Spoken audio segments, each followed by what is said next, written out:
Halo teman-teman, perkenalkan aku Alvina Yustianingrum selaku tim pengajar yang akan mengisi kuliah online pada pertemuan mata kuliah Prosa Indonesia kali ini.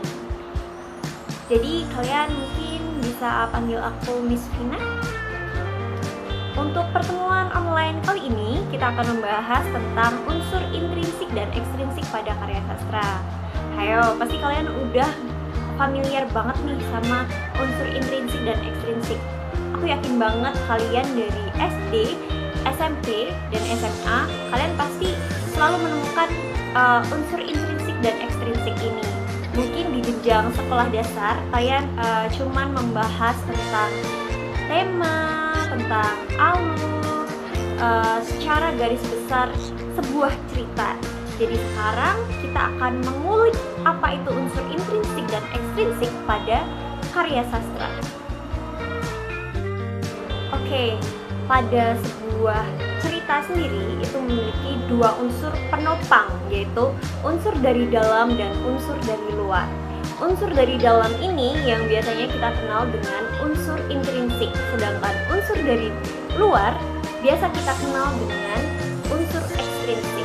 Tanpa kedua unsur ini, sebuah cerita itu tidak bisa dikatakan berdiri sempurna. Oke, sekarang kita membahas tentang unsur intrinsik. Apa sih unsur intrinsik itu? Jadi, menurut Nurgiantoro, unsur intrinsik adalah unsur yang secara langsung turut membangun karya sastra itu sendiri, seperti tema, tokoh, penokohan, alur, latar, sudut pandang, dan juga amanat. Jadi pada intinya unsur intrinsik ini adalah sebuah unsur yang menopang sedari dalam. Jadi dalam unsur intrinsik ini sendiri terdapat 6 poin. Yang pertama ada tema. Tema merupakan gagasan atau ide pokok utama dalam sebuah cerita. Jadi jika dalam cerita itu tidak ada tema, mungkin cerita itu tidak akan pernah terjadi. Lalu kemudian ada tokoh dan penokohan. Ini sangat penting karena dalam sebuah cerita itu pasti ada pelaku dalam cerita beserta wataknya digambarkan seperti apa. Kemudian ada alur atau plot. Dalam alur ini terbagi lagi menjadi 3 jenis, yaitu ada alur maju, lalu alur mundur atau flashback, lalu ada alur campuran. Seperti itu. Alur maju menceritakan cerita sekarang hingga kedepannya, sedangkan alur mundur itu menceritakan tentang flashback, cerita dari masa lalu. Dan ada juga alur campuran tadi. Alur campuran itu merupakan gabungan antara alur maju dan alur mundur. Lalu pada poin keempat, unsur intrinsik ada latar atau setting. Dalam latar ini mencakup keterangan tentang tempat, waktu, dan suasana yang menjadi pendukung terjadinya peristiwa dalam cerita tersebut. Lalu kemudian ada sudut pandang atau POV.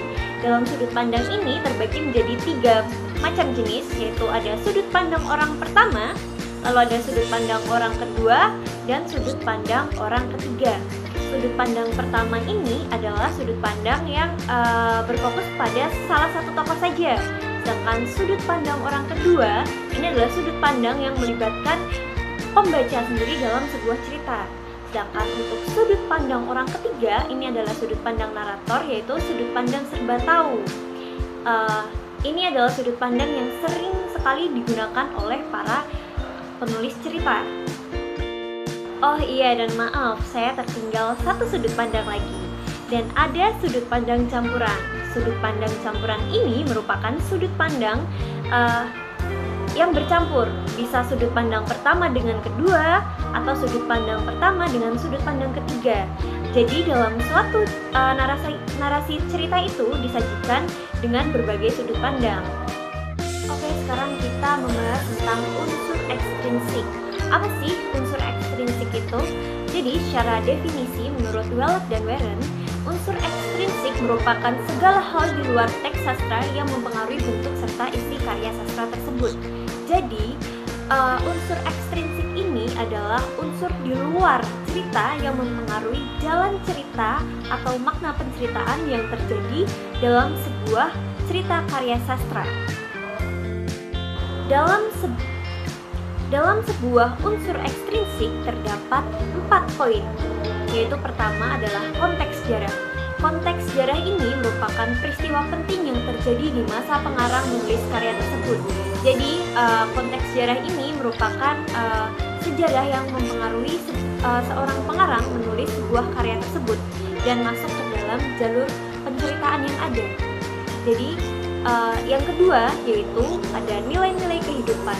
Nilai-nilai kehidupan ini meliputi nilai moral, agama, politik, ekonomi, dan ideologi yang memengaruhi isi cerita. Lalu ada poin ketiga yaitu kondisi sosial dan budaya masyarakat. Dalam kondisi sosial dan budaya masyarakat ini, norma adat dan kebiasaan pada masa karya itu dibuat mempengaruhi jalur penceritaan yang ditulis oleh pengarang. Lalu kemudian ada poin terakhir, poin keempat, yaitu adalah latar belakang pengarang. Poin keempat ini sangat penting ya, karena pengalaman hidup, pendidikan, dan pandangan hidup pengarang sangat berpengaruh dalam sebuah jalannya penceritaan suatu cerita. Oke, berikut ada sebuah cerita pendek yang akan kita analisis. Judulnya Payung di Hari Minggu. Kita baca bersama-sama ya. Hujan turun sejak pagi di kota kecil itu. Sinta duduk di teras rumah sambil menatap jalan yang sepi. Ia menunggu seseorang yang sudah lama tidak pulang, ayahnya. Sejak bekerja di luar negeri 2 tahun lalu, hanya satu pesan yang pernah ia terima. Belajarlah yang rajin, nak.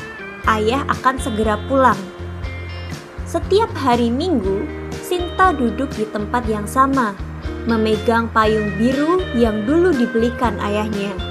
Payung itu sudah pudar warnanya, tapi menjadi satu-satunya kenangan yang membuatnya merasa dekat dengan sang ayah.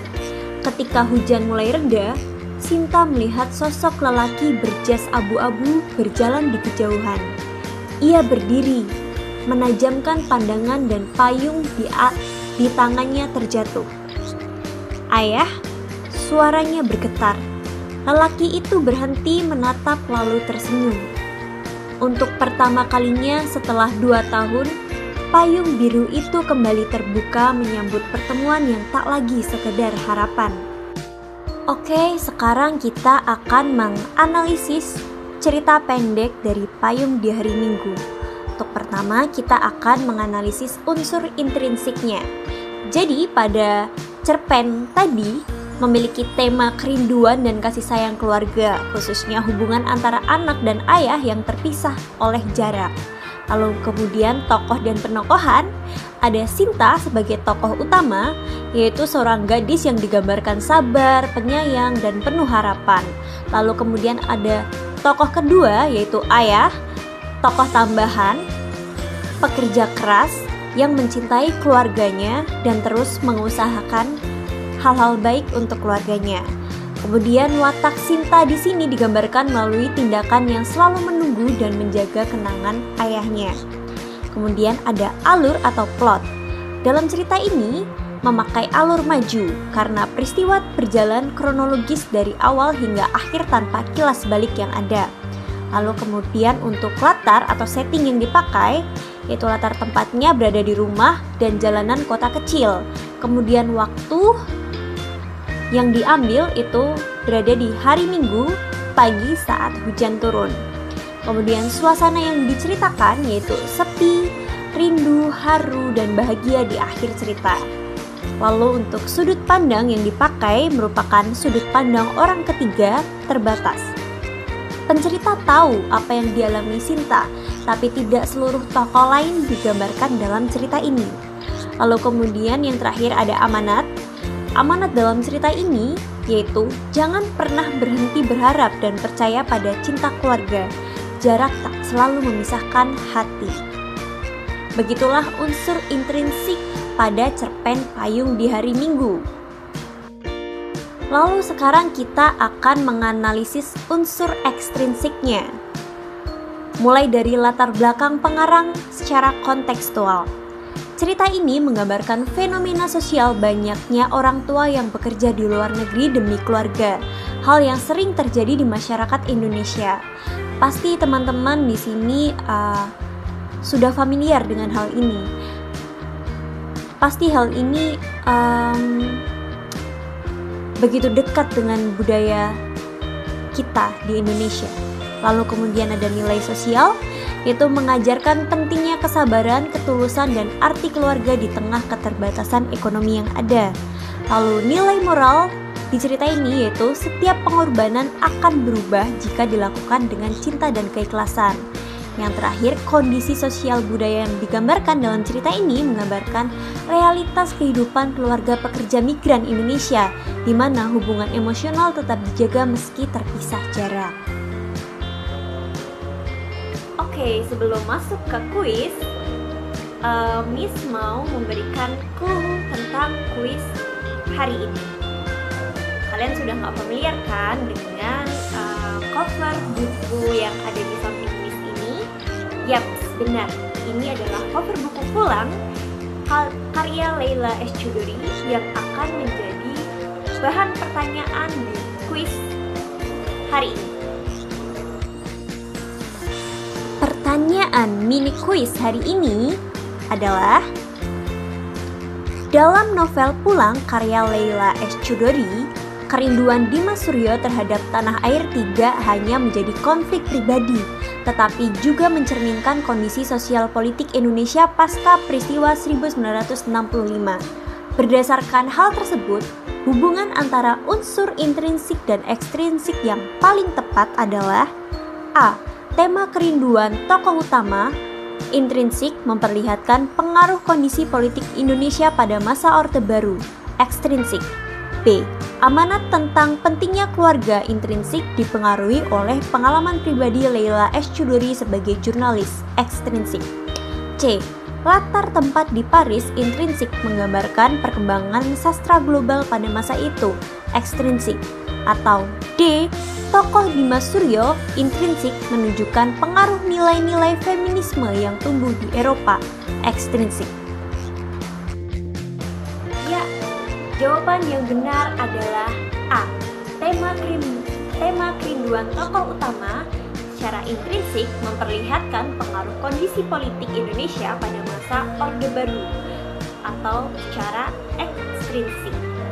Jadi, tema kerinduan Dimas untuk pulang tidak bisa dilepaskan dari situasi politik Indonesia pasca G30 SPKI tahun 1965 saat itu, yang menelantarkan banyak warga negaranya di luar negeri. Ini menunjukkan keterkaitan langsung antara unsur intrinsik, tema, dan ekstrinsik, latar sosial dan politik. Oke, kesimpulan dari materi hari ini yaitu bisa dilihat dari tabel berikut. Jadi secara aspek sudah berbeda ya antara unsur intrinsik dan ekstrinsik ini. Unsur intrinsik itu lebih di dalam teks cerita, sedangkan unsur ekstrinsik berada di luar teks cerita.